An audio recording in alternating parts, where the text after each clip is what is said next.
So some of you won't know this, but Dereck Chisora fought last night. He was a late entry to the Vincent Fagan Boots card, where Fagan Boots lost his undefeated record. And Chisora fought in the undercard against an unheralded opponent whose name is something like Andras Csomor. Now, I've seen this opponent fight a few times before, which may actually surprise you given the fact that I can't even pronounce his name. I watched Robert Helenius dispatch him in a single round. I've also seen that he lost to Franz Rill, I think, in 2 rounds. So I wasn't expecting too much from him when this fight was announced and when it was clear that Chisora would be stepping into the ring against this guy. And to be honest, when you looked at them in the ring, there did appear to be a weight class between them. Surprisingly, not only was Chisora the more muscular, more powerfully built individual in there, he was also by far the tallest, which is not an advantage to have enjoyed too many times in his professional career to date. This Csomor, looked like a cruiserweight, and I looked him up on BoxRec. He's actually 5'11", so he's obviously a tough guy. He's obviously quite a hard nut, but not really got the build, the skill set, anything to mix it up with Dereck Chisora. In the fight itself, and that is on YouTube now, so if you're interested, watch it. The fight only lasts 2 rounds, so it won't take too long of your time. Chisora stops the guy with a hook in the second round. The guy stopped on his feet. Chisora hits him with a hook, and the referee jumps in and waves the fight off. And to be honest, I can't complain about the referee waving it off. It wasn't a fight where the opponent was getting a foothold. It wasn't a fight where there looked like there was even a real chance of an upset. And I'm sure had it gone on for another round or two, Dereck Chisora would have dropped him and stopped him in the more traditional fashion. However, this performance has given me more concerns about Dereck Chisora. Firstly, and I don't know what he weighed in at. Also, it's perhaps slightly unfair as his opponent was very small for heavyweight, but he looked very, very big in that ring yesterday. I wonder if Dereck had quite an enjoyable Christmas at home, let's put it that way. Now, look, obviously he's not going to come in prime condition. He's not going to be fully motivated for an opponent at this level. We know that. The opponent was not the kind of guy who was going to beat Dereck Chisora. He's not the kind of guy who's going to give him a tough fight. But for me, Dereck Chisora is the kind of guy where he needs to stay in very good nick. He needs to stay mentally very, very devoted to the sport of boxing. Because, if he doesn't, we've seen what happens before, we've seen what he can blow up to, and we've seen the performances that arise as a result. So, as a Dereck Chisora fan, I'd be slightly nervous about how seriously he's taking the sport, how devoted he is at present. Since signing with the Sauerland brothers, he's had 3 back-to-back fights, all of little or no merit against, very, very poor opponents. And whilst it is good that they're keeping him busy, keeping him active, which is always to be applauded, especially in the heavyweight division, it's not good if the fights are becoming so one-sided and so mundane that he's not even bothering training for them. And, certainly the opponents he's been in with since signing with the Sauerlands, Dereck Chisora would be able to beat even out of training. I'll say that.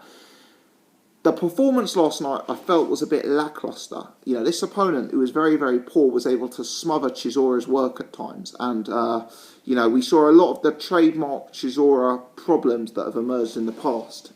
He threw one of these famous punches that he threw against David Haye before he got knocked out, which is quite literally like that, the sort of downward chop. He threw one of those, and how nobody in his corner, how Frank Warren, how the Sauerland brothers, how Don Charles has not banned him. I know Don Charles doesn't train him anymore, but I know Frank Warren doesn't promote him anymore. But how nobody in this team has banned him from throwing, this kind of punch. It's just not necessary in a professional ring. We also saw this huge looping right that missed his opponent by about a foot. I bet it's the first time in his life that Csomor has been able to be stylish with his head movement and, evade a shot by more than a foot. So we saw all of those, and we saw Chisora sort of getting in close. Chisora had by far the smarter, heavier work on the inside. At times he's throwing a nice hook to the body, at times he's throwing a nice uppercut inside, but other times he looked sloppy. He looked real sloppy with the inaccuracy, the punches coming from the back of the hall, all of this sort of stuff and all of that. Let me tell you, Dereck Chisora on his day is a good fighter.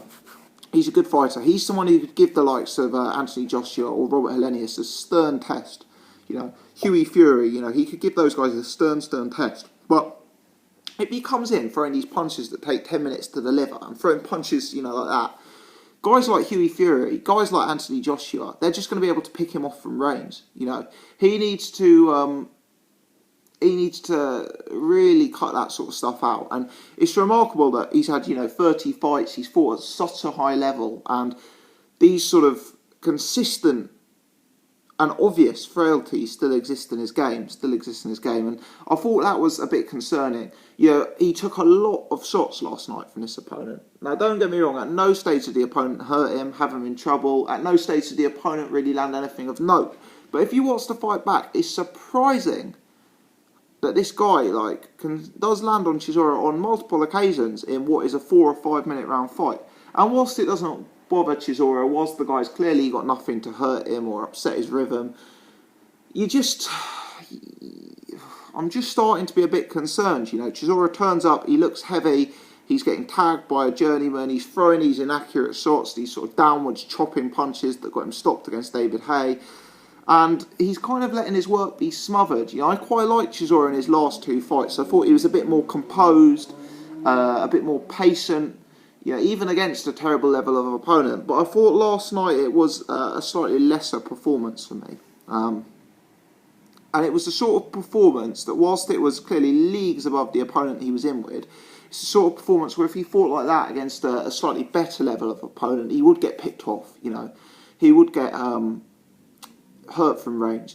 For me, Dereck Chisora, the way he's going to have success against a guy like Helenius and a guy like Anthony Joshua is he's going to have to be mobile. He's going to have to get low. He's going to have to do the Joe Fraser kind of bobbing and weaving style. Lots of head movement, trying to duck under the jab, power punches to the body, hooks. Especially if he's fighting Anthony Joshua. We saw how Anthony Joshua didn't like the shot to the body against Dillian Whyte. I think that's what he's got to do. Under the jab, lots of head movement, real tricky, hooks to the body, trying to get inside and throw an uppercut, But if you do something like that against Anthony Joshua, you're just going to get counterpunched. You're going to get counterpunched from range with power against a guy with superior reach and superior power to you. And you're going to get in big, big trouble. And all of these sort of long punches from the back of the arena, Chisora leave himself open to be picked off if he's doing that. Very, very open. But at the same time, he doesn't really gain anything by throwing them because he's not a massive puncher. He's not a single punch knockout artist, So I just think that all of these punches, the ones from the back of the arena, the slow looping overhand punches, if they land, which they do, I don't know, once every couple of years, he's still not icing opponents out with them. Yet he's really, really leaving himself open. And I just think someone needs to address that with him. Against the taller, better opponents, I'd like to see, as I say, low under the jab, maybe double jab to the chest, and then try and work inside to the body, throw a nice uppercut. But none of these sort of big looping hooks, and certainly none of these downward punches. That's amateurish at best. That's sort of pub fighting, that is. I thought the fight ended with quite a comedy moment, actually. It certainly made me laugh anyway. So Chisora has got the opponent.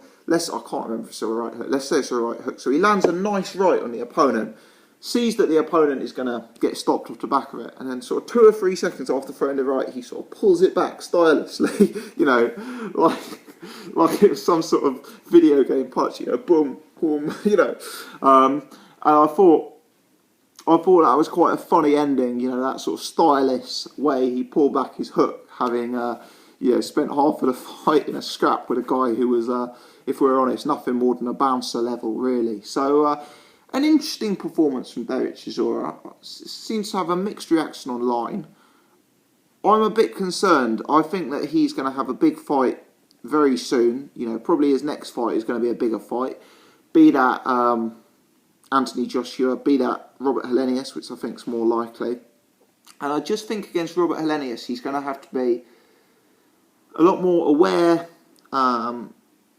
and cut out some of the amateur mistakes. I think if he does the basics well and if he comes in fit, Chisora has got the style to cause some of these taller fighters problems. He's not going to cause the very elite of the sport problems. He's not going to go out and beat Tyson Fury or Vladimir Klitschko, But if we step a level below that, if Chisora's on form, he's a threat.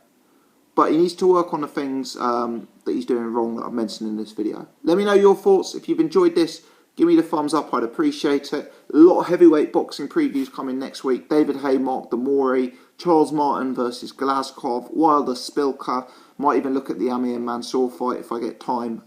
So if you like your heavyweight boxing, do subscribe to the channel. I wouldn't want you to miss out on any of those videos. Thanks for watching as always.